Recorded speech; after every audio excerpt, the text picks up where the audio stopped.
R2K Records. Uy, Ashbal!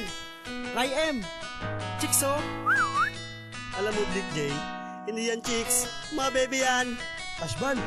Ano mabebe? Hindi mo alam yung mabebe? Hindi, alam ko yon. Sila yung mga babaeng mabebe shoot. Pre, ano naman yung mabebe shoot? Mabebe shoot? Sila yung mga mabebe. Eto, kakantayin ko sa inyo. Ayaw namin sa babae. Bakit? Yung amoy ay parang lalaki.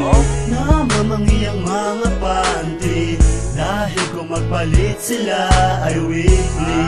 Amuhin mo yan, asarin mo maliligo na yan.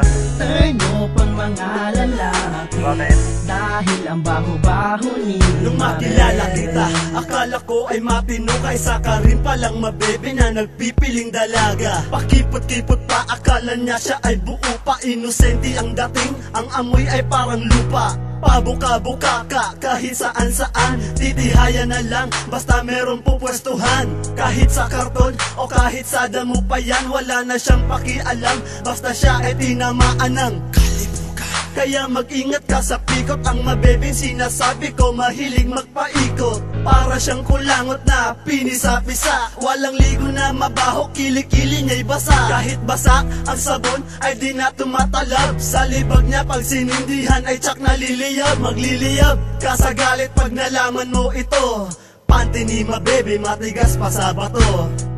Ayaw namin sa babae. Bakit? Yung amoy ay parang lalaki. Namamangiyang mga panty, dahil kung magpalit sila ay weekly. Amuhin mo yan, asarin mo maliligo na yan. Turn mo pang mga lalaki. Bakit? Dahil ang baho-baho ni mabebe.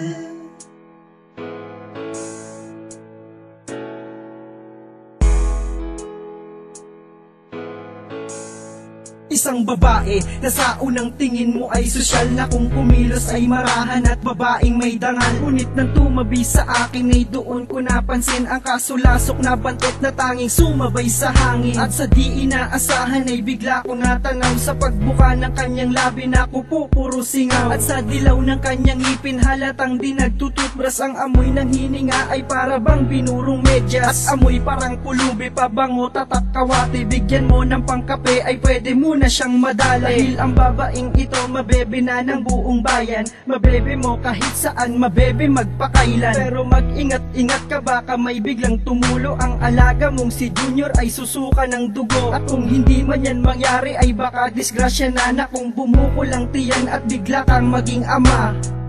Ayaw namin sa babae. Bakit? Yung amoy ay parang lalaki. Namamangiyang mga panty, dahil kung magpalit sila ay weekly. Amuhin mo yan, asarin mo maliligo na yan. Turn mo pang mga lalaki. Bakit? Dahil ang baho-baho ni mabebe.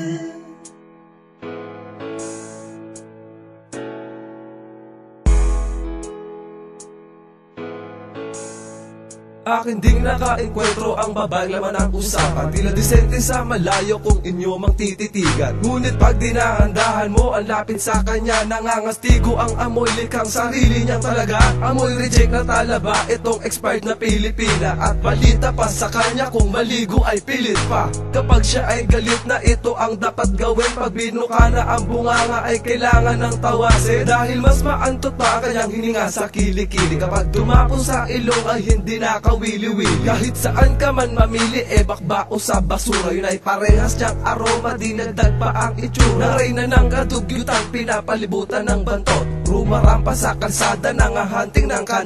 Dapat ka na ring matakot dahil magugulat ka, mamit daddy na ang tawag niya sa iyong ama't ina. Ayaw namin sa babae. Bakit? Yung amoy ay parang lalaki. Namamangiyang mga panty, dahil kung magpalit sila ay weekly. Amuhin mo yan, asarin mo maliligo na yan. Turn mo pang mga lalaki. Dahil ang baho-baho ni mabebe.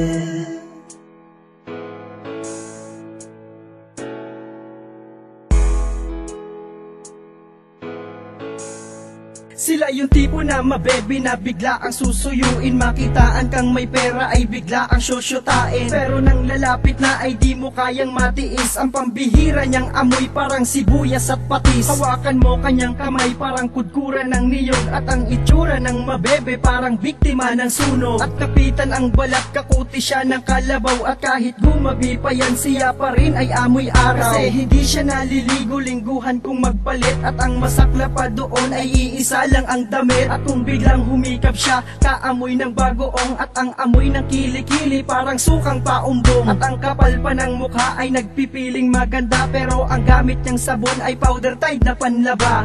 Marami yan sila, pakalat-kalat dyan sa kanto. Ang mabebeng nagpainit, katumbas ay 5 piso. Ayaw namin sa babae. Bakit? Yung amoy ay parang lalaki. Namamangi ang mga panty. Dahil kung magpalit sila ay weekly. Amuyin mo yan. Tapos? Asarin mo maliligo na yan. Turn mo pang mga lalaki. Bakit? Dahil ang baho-baho ni mabebe.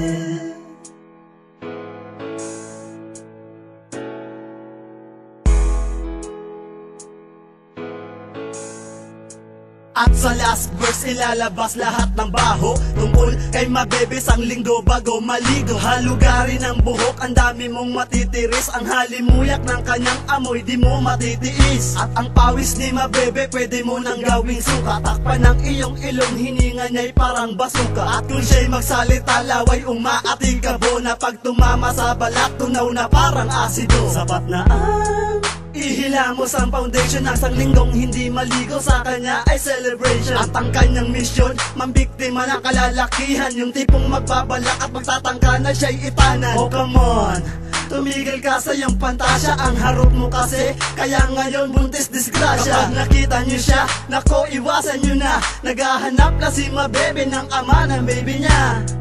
Ayaw namin sa babae. Bakit? Yung amoy ay parang lalaki. Namamangi ang mga panty. Dahil kung magpalit sila ay weekly. Amuyin mo yan. Tapos? Asarin mo maliligo na yan. Turn mo pang mga lalaki. Bakit? Dahil ang baho-baho ni mabebe. Ayaw namin sa babae. Bakit? Yung amoy ay parang lalaki. Namamangi ang mga panty. Dahil kung magpalit sila ay weekly. Amuyin mo yan. Tapos? Asarin mo maliligo na yan. Turn mo pang mga lalaki. Bakit? Dahil ang baho-baho ni mabebe.